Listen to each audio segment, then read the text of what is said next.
Hey everybody, and welcome to the Tactical Elf. I know it's been a little bit since I have done a video, but we are going to start back into my YouTube channel, and today we are going to be changing a Ruger 1022 regular stock into a DesertTech bullpup chassis. So let's go ahead and get into it.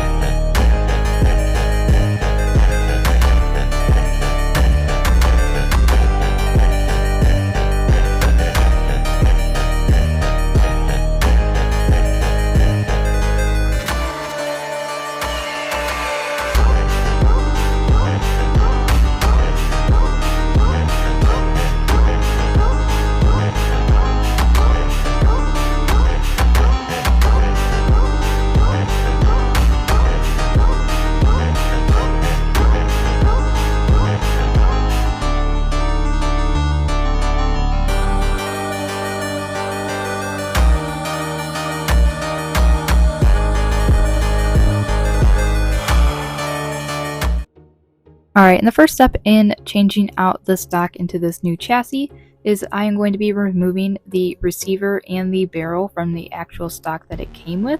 So that is what I'm doing here, just removing those screws so that way I'm able to pop both that receiver and that barrel out.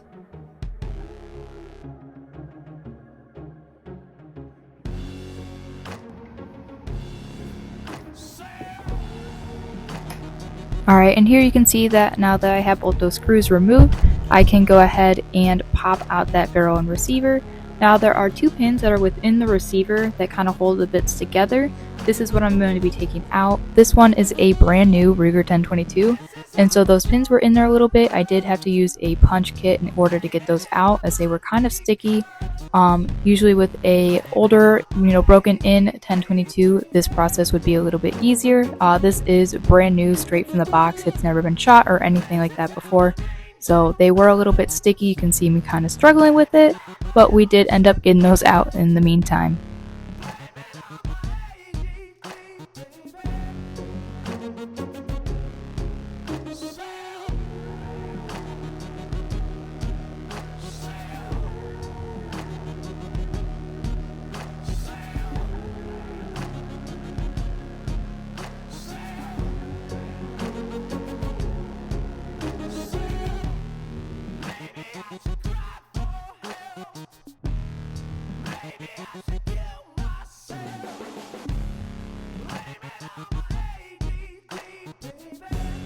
Alright, this part is just me making sure that everything is all prepped. So I am taking all those screws out from the chassis that we are going to be putting the barrel and receiver in, making sure all the pieces are there, making sure all the screws are put back in the right spots, and just making sure that everything is prepared for when I am getting ready to transfer over that barrel and receiver from the stock to the new chassis.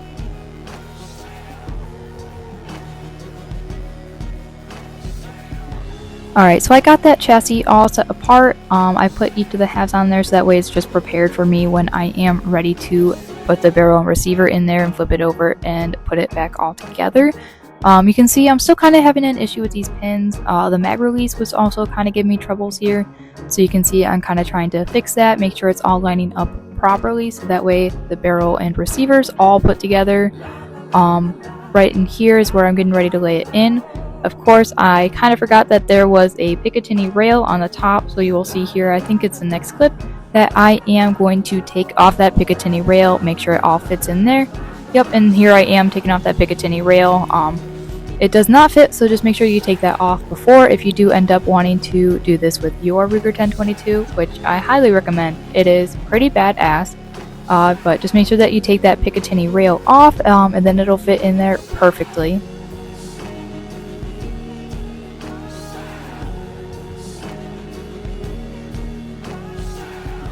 Alright, so as you can see, it fits perfectly in that chassis now that that Picatinny rail is off.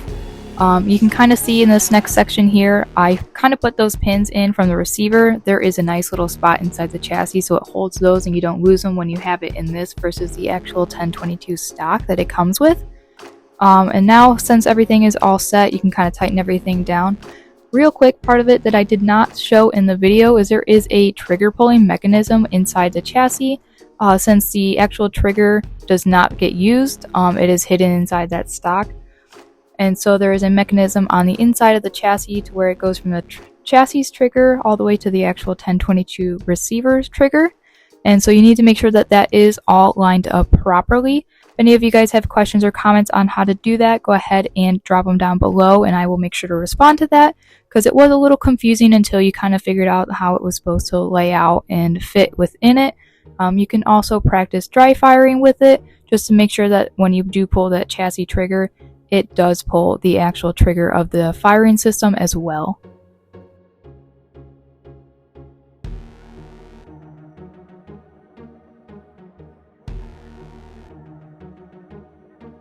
Another little heads up that I would give if any of you guys decide to do this yourself is all of the nuts that came with the screws for the chassis.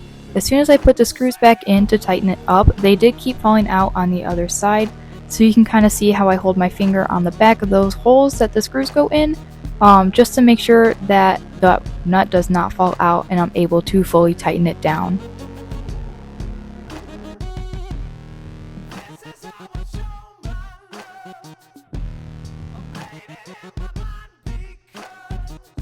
Alright, and now I am tightening down that final bolt that is in there, dry firing, making sure that all my mechanisms work. This is when my trigger was not fully lined up, so I did end up taking it apart to make sure it was fully lined up. So again, just be aware of that part. And now we got her all finished up, so of course in Tacticalelf style, we did a nice little photo shoot with her because she is freaking badass and a gorgeous piece.